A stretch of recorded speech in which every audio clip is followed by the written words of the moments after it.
Today, I will be talking about game communities and how to, well, manage them and how to get yourself loved by everybody, because that's important, right? And I think this image is very telling of what developers sometimes feel about their community. There's like just this horrible alien player that keeps asking him to implement whatever they want, and yeah, it feels terrible. Or does it? So we'll go over, well, first, why am I talking about that? What makes me qualified to talk about it, if I am? And why should you care about players? I mean, why? And if you actually want to care about them, how do you provide them the tools to actually be a community? What tools, whatever, and then how to actually act in a way that people will like you and you won't appear to be an ass. Maybe if you're lucky, I'll teach you the magic about how to reach the critical mass for your community. And then we'll talk about a bit like, should you always listen to what everybody tells you? Should you like rule by democratic community, or should you be a terrible dictator of your game or whatever? And obviously what benefits you can get from managing your community. So why am I qualified? Well, because aliens, obviously. There can be any other reasons. Well, maybe there are, but I don't think actually anybody can just come on stage and tell you, yeah, I am qualified to talk about how to manage people or to manage a community of gamers, because well, every single case is a special case in itself. So yeah, I'll just be speaking mostly out of my ass and mostly about my own experience. Just a few words about it then. Tales of Material about this year has about 40K yearly unique players. So that's people logged in the game to play. So there's actually more, but you can't actually consider them part of the community because they are not really interacting, or they can be on the forums, but yeah, whatever. And yeah, they have played like 4 million characters and nearly for 1,000 years of playtime. So I'm just trying to show that, yeah, a few people are part of the community, and how I'm handling that. But yeah, why should you care about your players? I mean, players, nothing next to you. You're making this great game, and they're just people. But is your game any great without players? So yeah, it may sound like a stupid question, but maybe not. I mean, if you're like just if you just like making small games and making it, firing away, making another world, and so on, maybe you don't actually care to be that big community around your game, because you know it's just like a one-shot thing. You fire it away and you're done.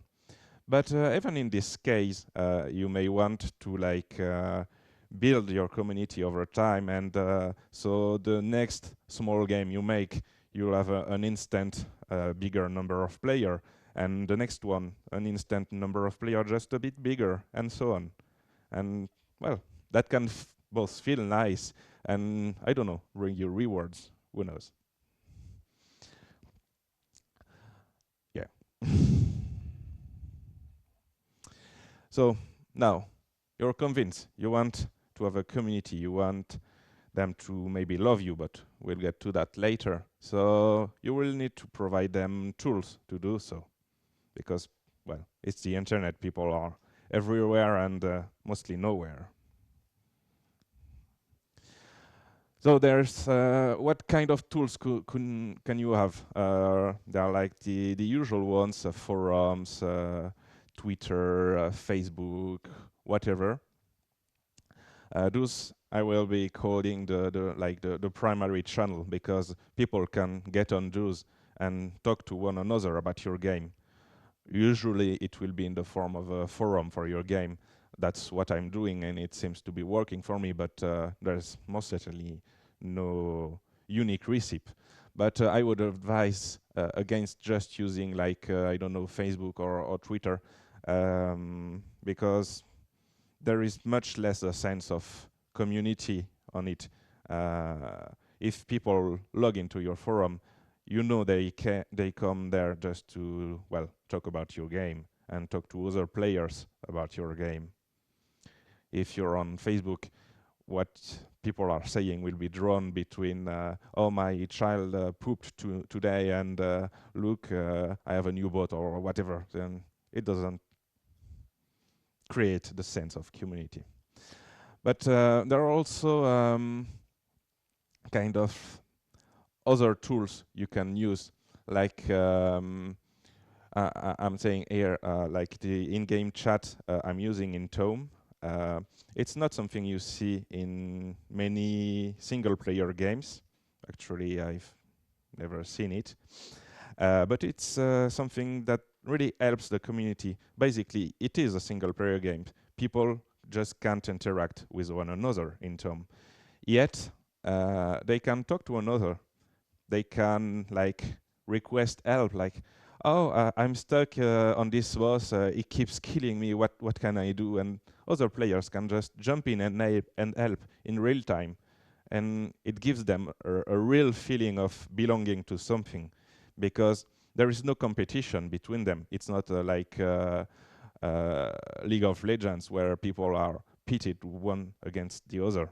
So they don't have any need to be, I don't know, annoying to one another. They just can be nice, and from experience, they actually are. So, well, encourage them to do so.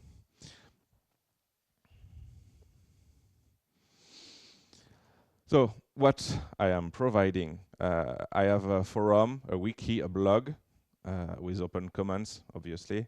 I even let people post their own blog entries on my website. And the in-game chat I'm talking about. Those are the primary tools that allow people to talk to one another. And then there are the side tools, things that don't really make people communicate by themselves, but provides them with mean and meat for their communications. So, for example, for Tome, I have this thing about character sheets. Every single character you play automatically gets uploaded to the server, actually, just a character sheet of it. And so you get, for your character, with just about no effort, you just have this URL. You can post it on a forum, you can post it on Twitter, you can post it to your friends or whatever, just to, like, gloat or to ask for help, or other people can check the vault and see, oh, this player, he managed to win this super hard mod with this super weak class, and how did he do it? And they can chat, and then it gives them something to talk about then on the forums, on the whatever. There are also, well, global statistics about the game and such. I won't go long about them, but the other important one is add-ons. Last year I gave a talk to convince developers that every single game in the world should support modding and add-ons, and I'm still of that opinion. And like on Tome, there's about, I think, 700 add-ons right now. Obviously, some are for old version and whatever, but it gives a feeling that people actually like add-ons, because for players with no technical knowledge, it just means more content constantly, and that's always nice, especially in an aging game. And for people that make them, it gives them a way to express themselves, to say something to the world about, I don't know, what the game should be, what they want, what, I don't know, just how they like to cheat even sometimes. But it doesn't matter. It's just a mean to get them engage in the community, to post something, to get comments on it, to get feedback, to talk about it, to talk. That's the most important word. And you can have also, you don't always have to have add-ons, but sharing stuff between players, like in Keeper RL, which is like Dungeon Keeper, but in roguelike mode. It's a very good game too. Players, when they complete the game, can upload their fortress to a server, and other people, when they make a new game, they are asked, oh, how many user-generated content do you want to use? And then they can check what they want, and their game is even more unique because of that, because it's not like just an AI that generated the level. It's an actual human being, and they're fighting against him. So yeah, in a sense, that's a kind of community too. And then they can go on the forums and bitch because this level is so cheated and impossible or whatever. But that's another story. You even have like in the good old games like NetHack or the CSS or whatever, there is the concept of ghost files. It's a bit the same when you run those games on a server, because you can encounter the ghost files of other players, and you get just this slight sense that you're belonging to something bigger than just your own gameplay. There is a community out there playing too, and maybe, just maybe, you'll want to talk to them. Oh yeah, and I forgot, Skyrim obviously is also not a roguelike, but a very big example of add-ons keeping the game alive. It's an old game, and it keeps constantly getting updated with add-ons. So yeah, big community around that. So how to be loved by your players, because love is everything, right? We all want to be loved. Also, I was hoping for some for the rabbits. Bit sad, but well. So the first answer is very obvious and self-evident, but always good to say, and it's probably the the most important one. Just don't be an ass. I know it's easy to say, but one has to understand that when you talk to somebody on the internet, most of the time, especially to your players, it will be by textual means. No voice, no video, and that makes the message you're sending, whatever the message is, lose some levels of mood. People don't see that you're smiling. People don't see that you sound angry, and so on. And usually, textual message sound always a bit more harsh than whatever tone you intended for them. So if you intend a message to be just neutral, some people, many people, will feel it's a bit not angry, but you see a bit on the edge. So what I've taken to do is, even if it looks a bit like, I don't know, childish, one could say, always try to lighten your tone. Always try to add smileys. Always try to, make it sound like you're happy, and people will get that. And there is this one thing that I don't know why, at least it works for me and it works for quite a few people I've talked about. When you're just like on a chat talking to your players or talking to somebody, and you're making, sentences, don't put a comma at the end. Don't put a point at the end, I mean. It's silly, I know, and it's obviously wrong. You should put punctuation, but it gives a feeling of not angriness, but tightness, and that always come out as worse than whatever you're saying. So instead of punctuation, use smileys. They look silly, but they carry a mood. Also, and also obviously, never, ever, ever, ever respond to a post, a line, a player, whatever, while you're feeling even just a little bit angry. Just keep to yourself, wait a little, calm down, and then post. Or just don't post. You're not obligated to respond to everything. Sometimes you have to, sometimes you don't.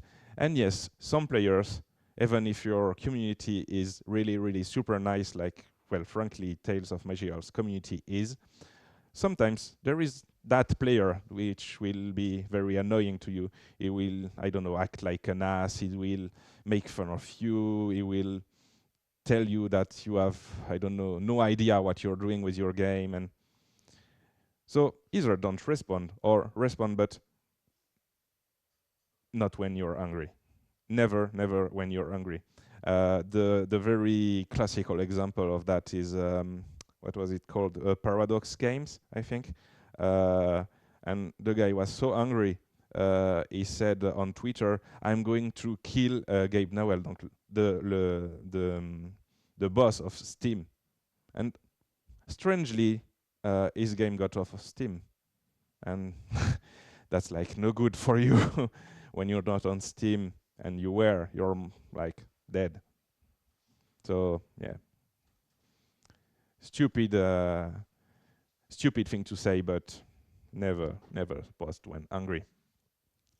And to help you get by when you're angry because somebody was just an ass to you, always remember the concept of the silent majority. Most people will not talk about anything on the forum. Most people will just be there playing the game and enjoying it. At least we hope if they're playing. And they will never, never, never post. And just keep those people in mind because there are most of your players. The ones that talk are always either the most angry ones or the most communicative ones, but they're always a minority. And if you really feel that you need defending and you have this community you've already built and that is nice, chances are that other players will come and defend you. And obviously it's better if they are not posting angry either, but even if they are, it's much more easier to excuse because they are just players. They are not you. They don't have this aura that you're not like superior, but you actually made the game, and they don't, so they can, yeah, defend you more easily.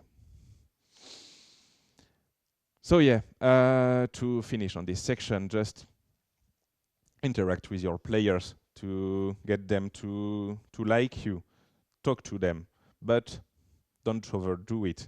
Don't spend all your time talking to them. It can feel exaggerating.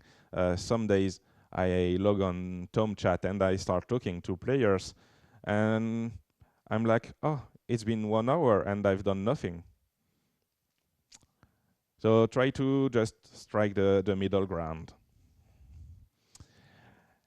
And yeah, I say it again, but don't forget that without player, you actually would be nobody because your game would not be played because, yeah, you'll just be some random guy or girl on the internet. So, how to reach a critical mass for your community? So that means just how to get many players. You all want to know that. Well, you really thought I would answer that one? Well, I won't because who knows? I'll just give a few ideas, mostly one that worked for me but is really long. It's called persistence. So you keep doing what you're doing. I have started in 98, something like that. And well, I'm still here today.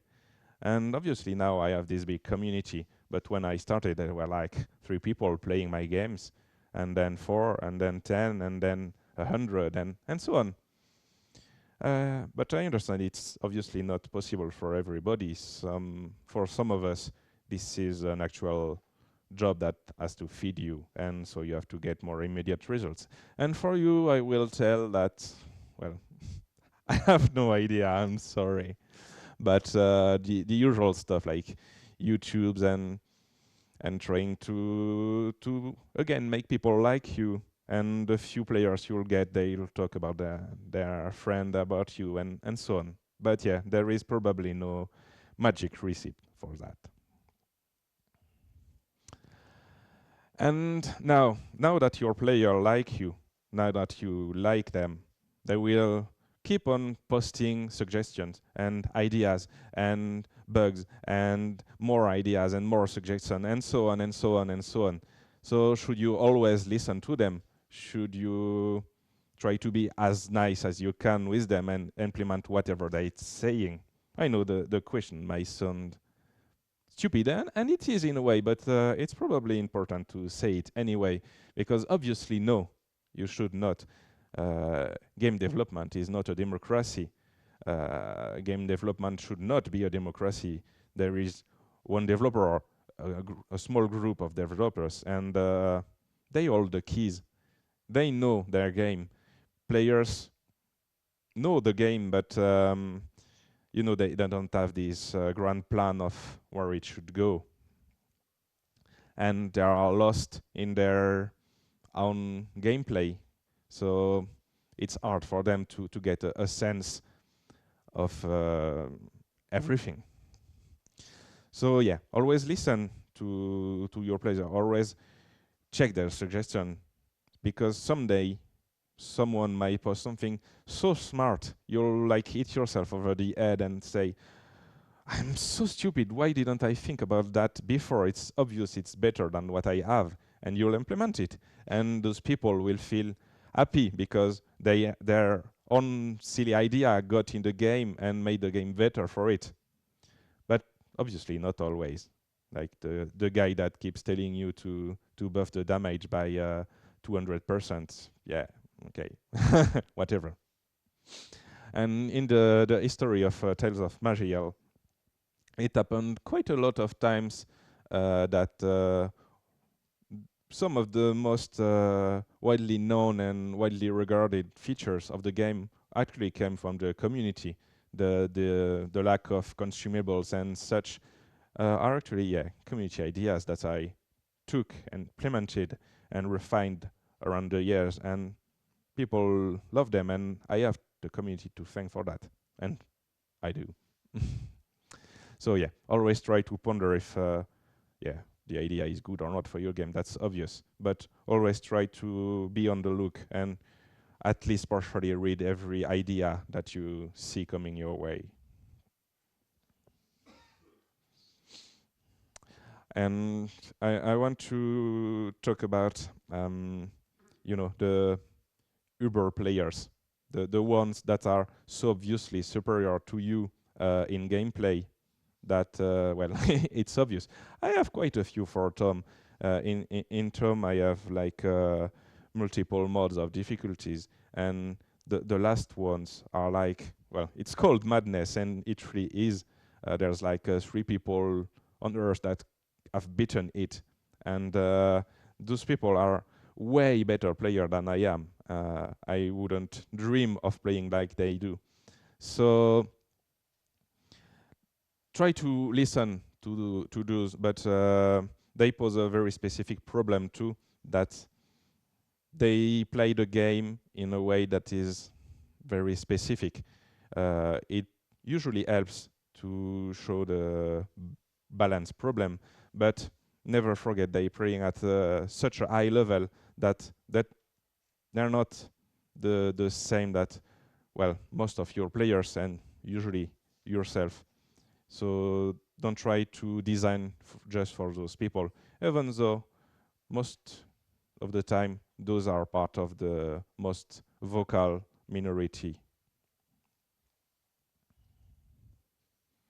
Now, you want money and benefits, right? Yeah. Well, me too. Well, obviously, I'm not actually going to talk about money much. That's not what is interesting to me here. let's just say quickly that happy players make for better reviews of your game, makes for more people talking about your game, so more people buying your game, and so more money. So yeah, we're there. Now for the other benefits, and one that are particularly important to me, I've used the community quite many times to find, the right one. So I don't mean my wife, obviously. I mean like my graphical artist here, and the guy that does most of the unique items in Tome, and the guy that writes much of the lore. One of them is present here. Another one is in the US, so he's far away. But anyway, having a big community of people that like you, it's all the more chances that someday you'll stumble upon somebody that is both good at something you need and already loves your game. So if I take the example of Rexo here, when I started, it was only ASCII, and well, I love ASCII, but today you have to have also not ASCII.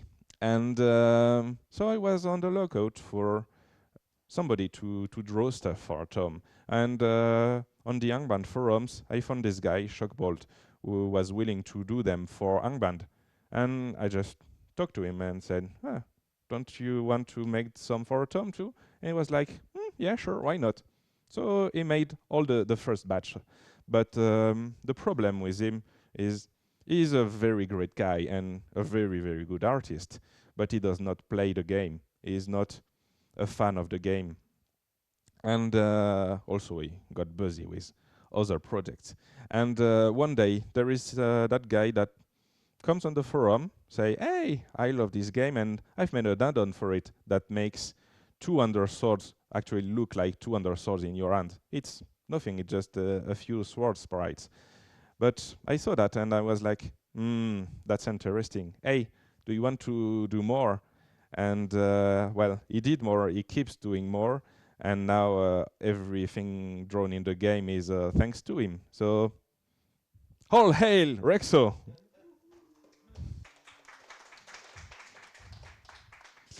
Another example is the community managers I now have, like, well, I won't be listing them all, but they all come from the community. It's rather obvious, but when you have this big community, you always have to moderate it in some small or big way, it depends. And you most likely don't want to do it because it's annoying and cumbersome, and yeah, or maybe you like it, I don't know, but I don't. And yeah, it's the same as Rexo, just people will pop up and rise to the challenge by themselves just because they like your game and they like you. And you will like them in return, and it's just much love everywhere, and love makes the world go round. So obviously I have not been very clear, so if you have any questions, I'll be happy to answer. Yeah?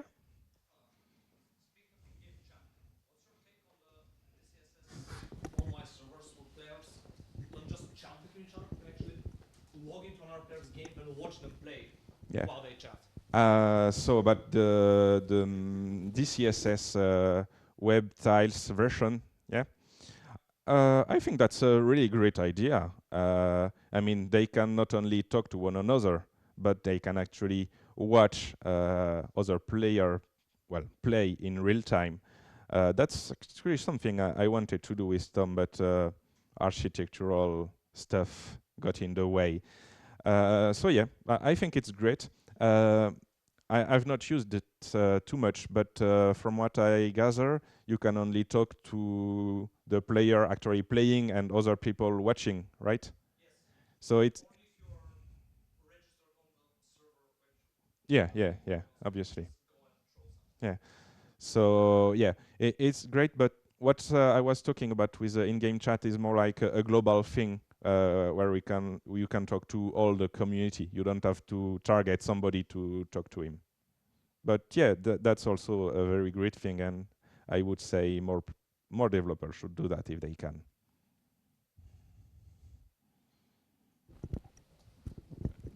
Have you ever had problems with having to moderate people in the in-game chat, and how do you deal with that? Yeah, I don't know. I'm lucky, perhaps, but it really doesn't happen that often. But like I don't know, once or twice a year, just somebody that comes and keeps screaming. I don't know, pussy, ass, fuck, or whatever, and yeah, you just ban them and you're done. Is there harassing another user in a certain way? That There is a reporting tool built inside the game. So you just click on the name and report the guy, you tell the reason. It's all logged in my database, and the moderators can just go over it and pass judgment. Now with Twitch and YouTube Live, you have those in-game chats already for free. So even if you are a master genius like DarkGod, your game can get something like that easily. And also on any device, because Twitch and YouTube run everywhere, so you always get that for free. So I think that's really nice, because we for years had public servers where you could do something like that, but that was not something for everyone. Yeah. And now my mom can watch me play NetHack if I want to, but I don't think she will.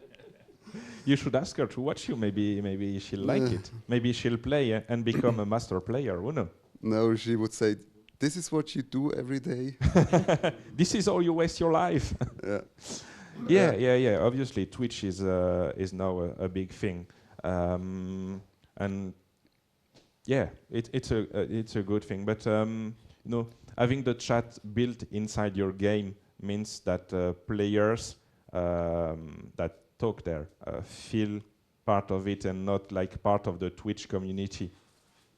There is nothing wrong with that, obviously, but you want people to have a sense of belonging, to have a sense of, community. Yes.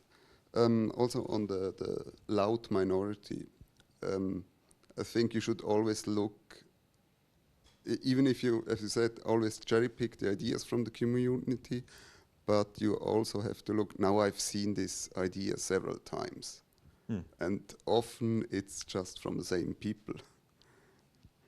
Oh, you mean people making new accounts to spam an idea? No. Just because you often don't, you see an idea and you put it into your head somewhere in a small little table, and then later it pops up again on the forum, but it's the same people. It's just very few people write most of the messages on forums, so you have always obviously be on the guard that you don't misjudge the opinion of the community with a few people. Yeah. But obviously it gets better the larger your community is, because more people are able to interact, and so you can just like look at all the replies to the topic. But sometimes, I saw like a simple idea or not that had like 2 replies, and I was like, yeah, that's a good idea, I'll do it. Again, this is not a vote by popularity. Yes. This is not a democracy. If you like one of the idea you see, you judge it for yourself too. Yes, obviously, if people are replying to it and saying, no, it will win the game because, you listen to those reasons. But in the end, you choose. Yeah, I just meant don't feel compelled to do it. Yeah, obviously. Someone else? It's part of the I'll just check if people are talking on Twitch.